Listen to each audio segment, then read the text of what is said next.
మనం వచ్చేసరికి కూడా మట్లపాలెం చూసాం కదా, ఆ మట్లపాలెం చేర్చి ఇక్కడ నారినమెరక అని చిన్న గ్రామం ఉంటుంది. ఈ గ్రామం కూడా చాలా బాగుంటుంది అన్నమాట. ఈ రెండు చాలా చిన్న చిన్న పంచాయతీలు అన్నమాట. ప్రస్తుతం అయితే ఈ గ్రామం కూడా ఏ విధంగా ఉందో చూద్దాం. చాలా మంచి మంచి ఇల్లు అయితే కనిపిస్తూ ఉంటాయి ఈ గ్రామంలో కూడా. Welcome to Godavari Muni YouTube channel. Godavari జిల్లాల్లో మనం ఇంకా మండువాలోగిలి ఇళ్ళు, పెంకుటిల్లు చూడగలుగుతున్నాము అంటే దానికి కారణం పెద్దల మీద, వారు కట్టించి ఇచ్చిన ఇళ్ల మీద ఇప్పుడున్న వారి మనవాళ్ళకి, ముని మనవాళ్ళకి ఉన్న ప్రేమ, ఆ ఎఫెక్షన్, ఆ బాండింగ్ అనే చెప్పుకోవచ్చు. ఆ ఇంటికి ఏమన్నా అయితే మన పూర్వీకులకి ఏదో అయినట్టు వీరు భావిస్తారు. అందుకే కొంతమంది అయితే వీటిని అద్దంలో చూసుకుంటారు. అలాంటి ఇల్లే ఈ నారినమెరక అనే గ్రామంలో ఉంది. ఈ ఇల్లంటే వీరికి ప్రాణం. ఈ ఇంటిలో ప్రతి అణువు అద్దంలా మెరిసిపోతూనే ఉంటుంది. ఈ ఇంటిని చూసే ముందు గ్రామం ఎలా ఉందో చూద్దాం. ఈ గ్రామం ఎక్కడ ఉంది అంటే ఆంధ్రప్రదేశ్ రాష్ట్రం పశ్చిమ గోదావరి జిల్లా యలమంచిలి మండలంలో ఉంది. దగ్గరలోని ముఖ్య పట్టణమైన పాలకొల్లుకి 15 కిలోమీటర్ల దూరంలో ఈ గ్రామం ఉంటుంది.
వచ్చేసరికి నారినమెరకలో ఉన్నాము. మనం బ్యాక్ సైడ్ ఉన్న హౌస్ చూడొచ్చు. అంటే ఈ హౌస్ గురించి చెప్పాలంటే తాతగారు కట్టించారని చెప్పి రుద్రరాజు బద్రిరాజు గారు ఆయన పేరు, ఆయన కట్టించారని చెప్పి వాళ్ళ మనవడైన శ్రీనివాసరాజు గారు అన్నమాట. ఆయన ఇక్కడ లేకపోయినా అమెరికాలో ఉంటారు. అయినా సరే ఇక్కడ ఈ హౌస్ని బాగా చేయించుకుని ఆయన వచ్చినప్పుడు అలా చాలా నీట్గా చూసుకుంటూ ఉంటారు అన్నమాట. అంటే వాళ్ళ తాతగారు కట్టారు, దాన్ని అలా నిలబెట్టుకోవాలనే ఉద్దేశంతో. అప్పట్లో వాళ్ళ తాతగారు కట్టడానికి కూడా మెయిన్ సూరమ్మ గారు అని వాళ్ళ మామగారు ఉండేవారు అన్నమాట. అంటే వీళ్ళ మామగారు ఆవిడ చాలా పొట్టుమాట. ఊర్లో అందరూ అనేవారు, అంత పెంకుటిల్లు మీరు ఎలా కట్టగలరు, అంత కట్టి బదులు బయట చాలా ఆస్తులు వస్తాయని చెప్తూ ఉండేవారు. కాదు, ఆస్తులు కాదు అని చెప్పి అప్పట్లో 10-15 ఎకరాలు వద్దును ఆ అమౌంట్తో ఈ ఇంటిని అయితే కట్టారు. అలా అంత కష్టపడి కట్టిన ఇంటిని మనం ఎప్పటికీ కాపాడుకోవాలనే ఉద్దేశంతో వాళ్ళ మనవడైన శ్రీనివాసరాజు గారు చాలా బాగా చేయించారన్నమాట హౌస్. అదేవిధంగా ఈరోజు అయోధ్యలో రామ మందిరం ఓపెనింగ్ కదా, మనం అదే రోమన్ని వీళ్ళ ఇంట్లో కూడా చూడవచ్చు అన్నమాట. దేవుడు అంటే అంత ఇది వీళ్ళకి. ఒకసారి చూద్దాం లోనికి వెళ్ళి ఏ విధంగా ఉంది.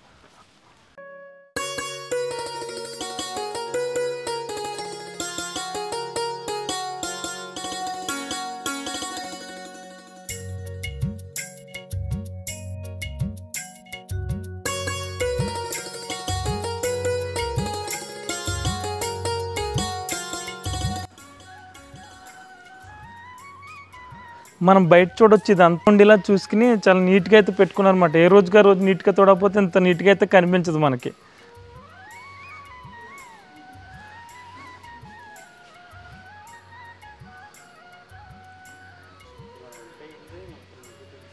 కొంచెం ఫ్రంట్కి వచ్చేసరికి చూడొచ్చు మనం ఎంత ఖాళీగా. ఈ స్తంభాలు, ఈ రేకులకు కూడా స్తంభాలన్నీ చేయించినాయి అన్నమాట ఇవన్నీ.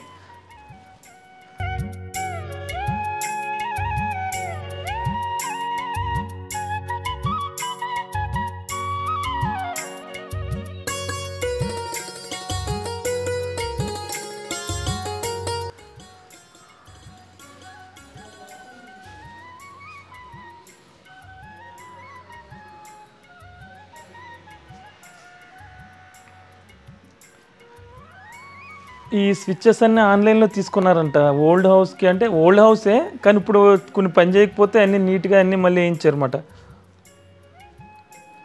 ఒకప్పుడు లాంతర్లు ఉపయోగించేవాళ్ళం, ప్రస్తుతం ఉపయోగించట్లేదు కదా, ఆ లాంతర్లు కూడా ఆన్లైన్లో తీసుకున్నారు.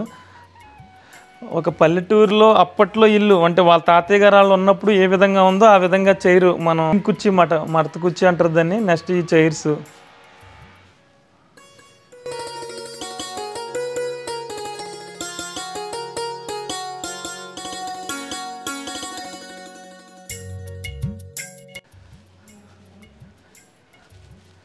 ఈ పక్కన వచ్చేసరికి ఉయ్యాల.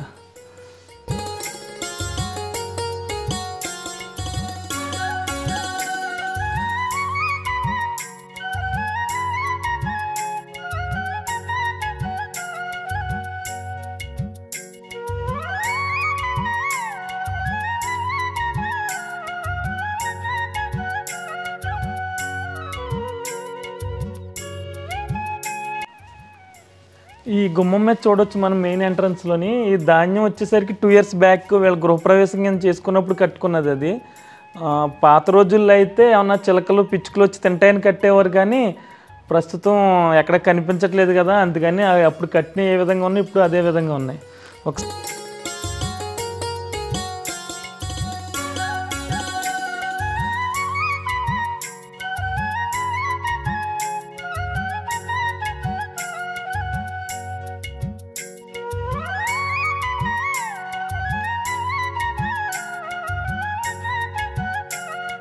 సార్ హాల్లోకి అయితే ఎంటర్ అవుదాం. సార్ నమస్తే సార్.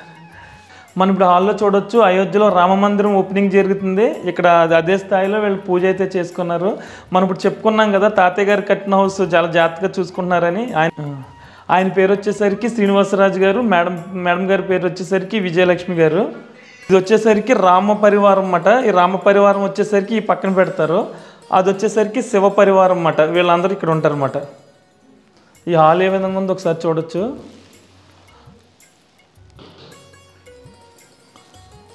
ఈ హౌస్లో వచ్చేసరికి మొత్తం 12 గదుల దాకా ఉన్నాయి. 30 సెంట్లో ఇల్లు అయితే ఉంది.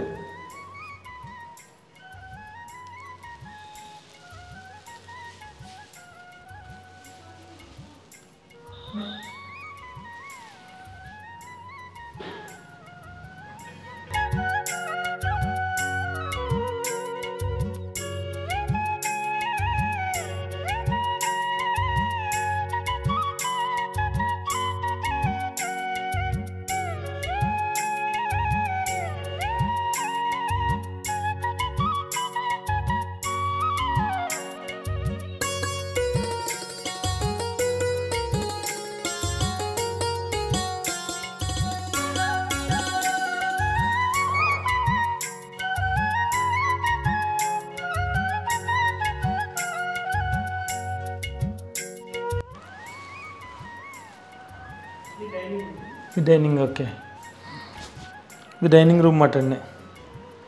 ఈ బీరువాలు ఇంటితో వచ్చినాయే, కానీ పెయింట్ అది మీరు చేయించారన్నమాట.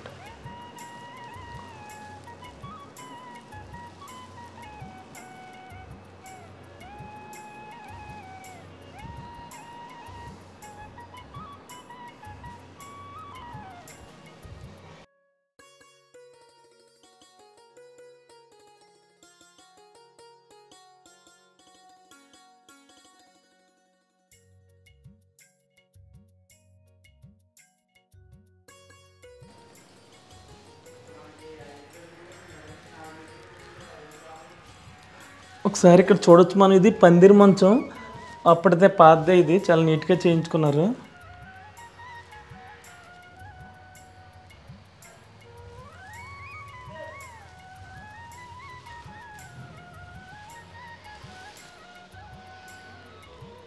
ఇవన్నీ చాలా మట్టుకి ఆన్లైన్లో చాలా రోజులు వెయిట్ చేసి తీసుకున్నాయన్నమాట. ఇవైతే పాతవే మళ్ళీ ఎక్కడ దొరుకుతున్నాయి చూసి కలెక్ట్ చేసి తీసుకున్నారంట ఇవి. ఇక ఈ హౌస్ ఫేసింగ్ వచ్చేసరికి తూర్పు ఫేసింగ్. చూసారు కదా, గుమ్మాలు కూడా ఏం మార్చకుండా అదే సైజులో అప్పుడైతే ఎలా ఉన్నాయో అలానే ఉన్నాయన్నమాట.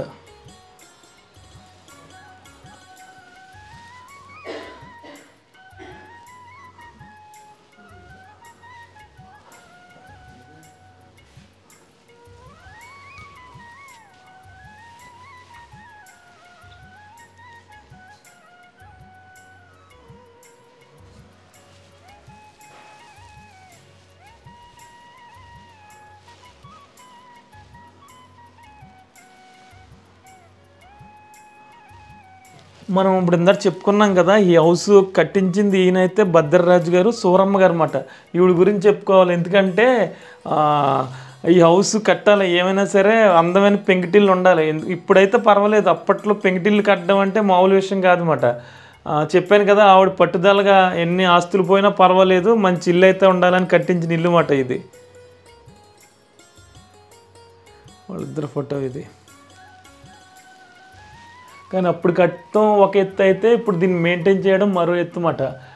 మనకు తెలిసిందే కదా, చెక్క అనేసరికి చెదపడుతుంది, అది పట్టకుండా చూసుకోవాలి. ఈ పెయింటింగ్స్ ఇవన్నీ కరెక్ట్గా ఉన్నప్పుడే ఇల్లు ఇంతలా మెయింటైన్ చేయొచ్చు. ఇప్పట్లో పెంకులు కూడా నేసేవాళ్ళు దొరకట్లేదు, చాలా కష్టం అవుతుంది అన్నమాట. అది కాక ఈ హౌస్ తీయకూడదని చాలా పెట్టుబడి పెట్టారన్నమాట దీనికి. అది ఎంత అన్నది కూడా మనం చెప్పలేము, మనకు చూస్తేనే అర్థమవుతుంది దీనికి ఎంత పెట్టుబడి అయి ఉంటుందో.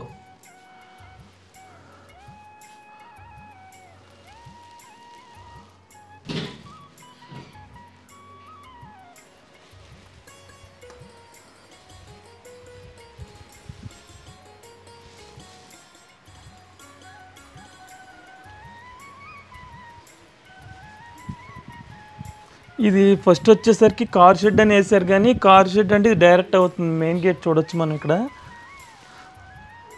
ఇలా వచ్చి మళ్ళీ ఇలా క్రాస్ అవుతుంది కదా, అందుకని ఇది ఒక ప్రొజెక్టర్ పెట్టి ఇక్కడ ఇది వచ్చేసరికి ప్రొజెక్టరు. అంటే ఏం లేదు, ఆ ఇంట్లో ఇంకేం డిస్టర్బ్ అవ్వకూడదు అన్నమాట, అంత నీట్గా కూడా ఉండాలి. నెక్స్ట్ రాముడికి సంబంధించిన చాలా చూసాం కదా మన ఆయన విగ్రహాలు, అవన్నీ కూడా చాలా బాగా పూజలు అవి చేస్తున్నారు అన్నమాట హౌస్లో.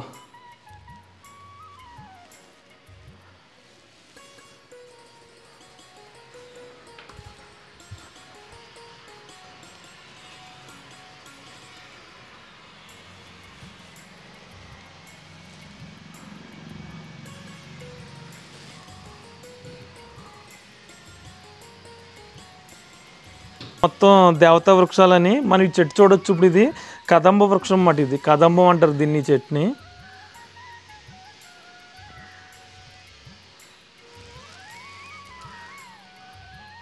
ఓకే, నెక్స్ట్ ఇది వచ్చేసరికి ఉసిరి చెట్టు, ఇది పెద్ద ఉసిరి అంటాం కదా ఆ చెట్టు ఇది. అంటే ఇప్పుడే పాతారు కదా, ఇంకొంచెం ఎదిగితే చాలా బాగుంటాయి ఇవి. ఇది వచ్చేసరికి బెల్వం అన్నమాట.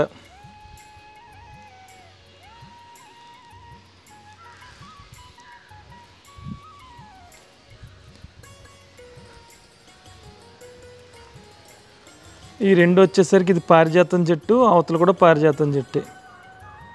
ఇంకన్నీ పూజకు సంబంధించిన చెట్లే ఉన్నాయి ఇంటి దగ్గర కూడా. అదేవిధంగా ఇక్కడ శ్రీరాముడి జెండా చూడవచ్చు.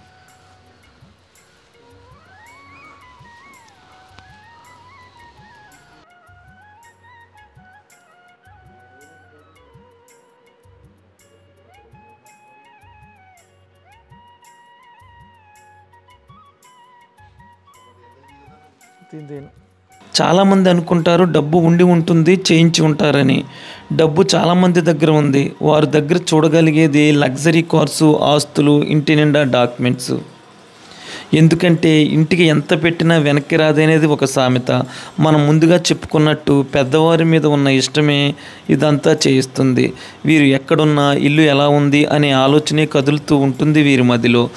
మనం ఇల్లు చూసాం కదా, దీన్ని ఎంత జాగ్రత్తగా చూసుకోవాలి అంటే పైన ఉన్న కలపకి చెదపట్టకుండా చూసుకోవాలి, పెంకు పాడవకుండా చూసుకోవాలి, క్రింద రోజు తుడిచారా లేదా అనేది చూసుకోవాలి. ఏది కరెక్ట్గా చేయకపోయినా ఇల్లు ఇంత అందంగా మనకి కనిపించదు. ఇక ఇదండి భద్రరాజు గారి హౌస్ గురించి అయితే పూర్తి వీడియో. మీరు ఈ ఇంటి గురించి ఏమనుకుంటున్నారో కామెంట్స్లో తెలియజేయండి.